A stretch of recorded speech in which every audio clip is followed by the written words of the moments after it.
ప్రతి సండే చర్చిలో పాస్టర్ మీకు చెప్తా ఉంటారు కదా, పరిశుద్ధంగా ఉండండి, పరిశుద్ధంగా జీవించండి, పరిశుద్ధంగా ఉండండి అని చెప్పేసి చెప్తా ఉంటారు కదా. పరిశుద్ధత అంటే అర్థం ఏంటో తెలుసా మీకు? నాకు తెలుసు మీరేం చెప్పాలనుకుంటున్నారు.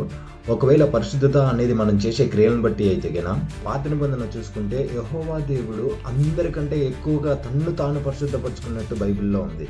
రెఫరెన్స్ ఇస్తాను, రాసుకోండి. Leviticus chapter 10 verse 3, number chapter 20 verse 13, Isaiah chapter 5 verse 16, Ezekiel chapter 20 and 41, 28, 22, 36 chapter 23, 38 chapter 16, 39 chapter 27 and 1 Peter 3 verse 15. So ఈ రెఫరెన్స్లన్నీ మళ్ళీ మీరు క్రాస్ చెక్ చేసుకోండి, చూడండి. యాక్చువల్లీ ఇక్కడ ఏంటంటే ఇంగ్లీష్లో శాంటిఫై అని ఉంటుంది, హీబ్రూలో ఖదాస్ అని, గ్రీక్లో హగాజియో అని ఉంటుంది. దానికి అర్థం ఏంటంటే సెట్ అపార్ట్, అంటే మీరు ప్రత్యేకించుకున్నాను నేను మిమ్మల్ని అని అర్థం అనమాట.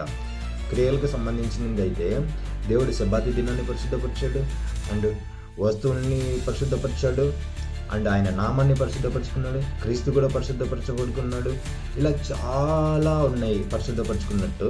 సో వీటి గురించి డీటెయిల్స్గా మరలా మనం ఫుల్ లెంత్ వీడియోలో చేద్దాము. ఇంట్రెస్ట్ ఉంటే కామెంట్ చేయండి, అండ్ మీ పాస్టర్ని అడగండి ఇది కరెక్టా కాదా అని చెప్పేసి. అప్పుడు వచ్చి మీరు కామెంట్ చేయండి. Okay, thank you.